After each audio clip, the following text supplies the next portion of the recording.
Yesterday, I turned the General Grievous Starfighter LEGO set into the General Grievous Road Warrior. It's a massive Jedi hunting machine of the trail and highway. In this video, I'll show the full time-lapse of the transformation, along with my commentary of how I turned this Starfighter into a straight beast. It's about to begin right here on Boone Builds, so stow your stolen sabers, buckle up, and let's kick it into hyperdrive for this General Grievous Road Warrior mod. Here you can see I am taking the official set apart. I want to incorporate a bit of space between the fuselage and these warp drive nacelles out on the outside so that I can fit a wheel in there. The original set had those nacelles attached with a couple of Technic pins and a Technic axle. I am instead using snot elements so that I can attach just one end because the wheel is almost the full length of that nacelle. Reinforcing here with some bricks and plates, experimenting with what might be the best way to hold this on. Because I've got it only connected on one side, I am using a couple of different snot elements, and there's going to be a total of 12 studs on each side connecting. Here I'm just filling in the gaps, and now I can attach one of these nacelles. Thank you, Brickman Mosaics Art and DJ Switch. And let's see. This one is about to go on, testing the fit of the wheel, and that wheel is going to go on with just one Technic axle. Welcome, Garrett. Thanks for watching. All right, putting the other nacelle on the other side, and it is almost done. Just a little test, and here's just a quick break for me to remind you to please like this video, subscribe to Boone Builds, and hit that bell icon if you don't want to miss these types of videos in the future. Now I'm just sizing up the large wheels that are going to go on the back, thinking about how is this going to go in, pulling out a few of the inverted curved sloped bricks. And I'm going to replace those with some plates because I want to expand the buildable area on the bottom of this fuselage more to the back. Now here's the tail of this is sort of jumped to the center, so I've got to think carefully about how I'm going to make that work. Use some jumpers there, and I've got to have some holes for my axles. So here I am experimenting with some Technic bricks, thinking about how I want those to go together. They're doing two functions. They're adding some structural stability from the front to the back of the cockpit. They're also giving me, holes for my rear axles. Thanks for being here, Brick Jedi, Brett Hooper, Jake Elam, and Garrett. You guys are awesome. Let's see. That tail gave me some trouble throughout this build because I had to sort of keep figuring out what I was going to use to jump back and forth between, studs on center and studs sort of off center. You can also see the mechanism in the center there that I keep flicking back and forth a little bit. That is to shoot a spring-loaded missile, and I don't want to lose the functionality of that missile as I continue to build here. All right, Julio is with us. Joshua is with us. Thanks for watching, everybody. I'm reinforcing the axles here by adding some Technic bricks. And because I had only sort of a width of 4 studs, it took me a bit of finagling to kind of figure out where I was going to use the pins to reinforce. I'm going to insert here some flick fire missiles. Those flick fire missile bar elements will slip between the center of a Technic pin. So I gave that a try. That didn't end up proving to be exactly what I needed. So you'll see me pull them out here in just a moment. I decide against this and just trying to figure out the right geometry. I need those axles to stick out of the wheel far enough to be able to add some detail. But I don't want the tires to be so close to the fuselage that they rub up against the sides of the vehicle.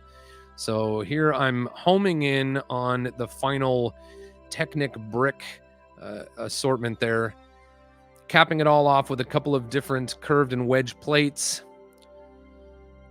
And then you'll see I should have just about enough room for the wheels and tires. Need some spacers in there.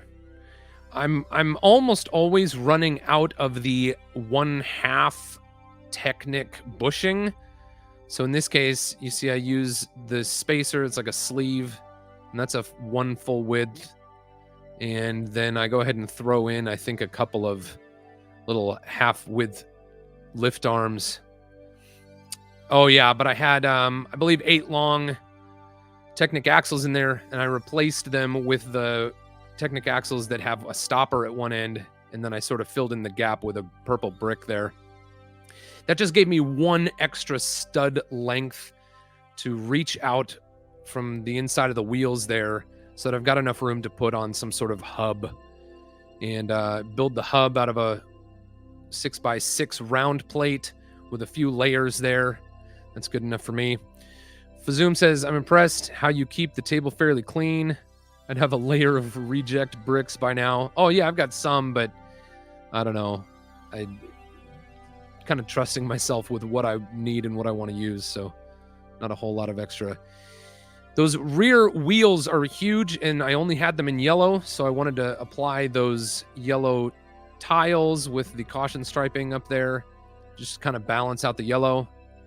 You can see I'm working now on just kind of filling in that extra space created by the gap.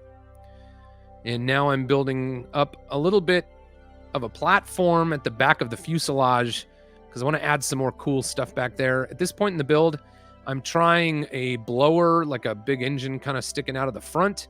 I didn't like how that covered the view of the driver, so I've decided to put it in the back. It also gives me a bit more room to experiment with some different types of things for the engine here.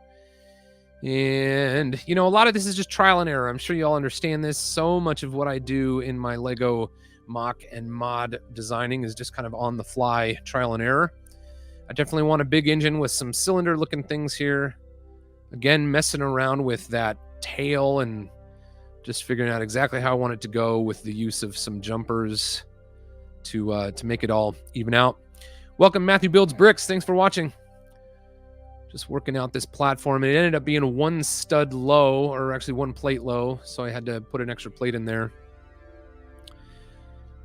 And putting on a couple of wings back there. Those are sort of classic space style, but they're in the old dark gray, so I'm not sure what they're from. Maybe Rock Raiders or early Star Wars or something like that.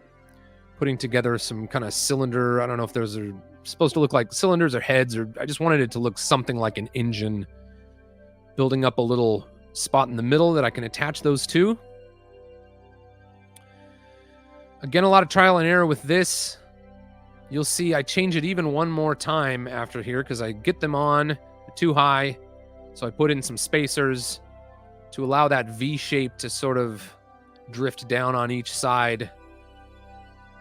One more, I think. Yep. And I'm going to try to get that big blower in there.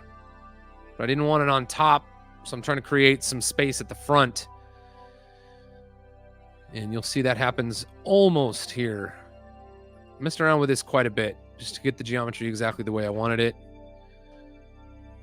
Here I've got it in place. Trying it on top. Nope. So now I switch all of these header Technic pieces one more time just so that I can slip it a stud or two farther to the back. And then I've got some room for that blower. Put in some filler and just a plate or a brick or two. Got the blower in the right place, and now I'm working on something like an air cleaner. It's just a big round disc. You know, this stuff is just intended to look cool. All right, then somewhere in here, let's see. Adding details. I wanted to add some pipes coming out the side of the engine. So added a little 1x1 modified with that sort of headlight clip on the back. Put Grievous back. Grievous kept falling out of the cockpit as I was working on this thing. Put a little bit more on here. We've got some tiles on the spoiler.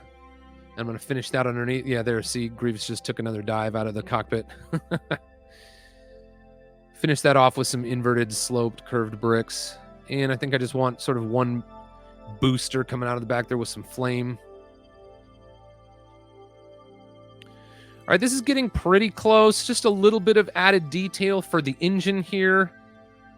I think I like those grills on top and sort of a modified cone for the back. This is what it looked like at this point. I felt like I was pretty much done, except there's this big gap up here in the front. And so I had been toying around with this idea of using this construction bucket as sort of like a cow catcher. But again, I've got the spring-loaded launcher underneath, and I don't want that to get foiled up by adding something in front. So just kind of experimenting with the geometry here. And at this point, I knew that if I get it in just the right position, I'll still be able to use that spring-loaded launcher. Here I am testing that out just a little bit. Locking it in with some plates.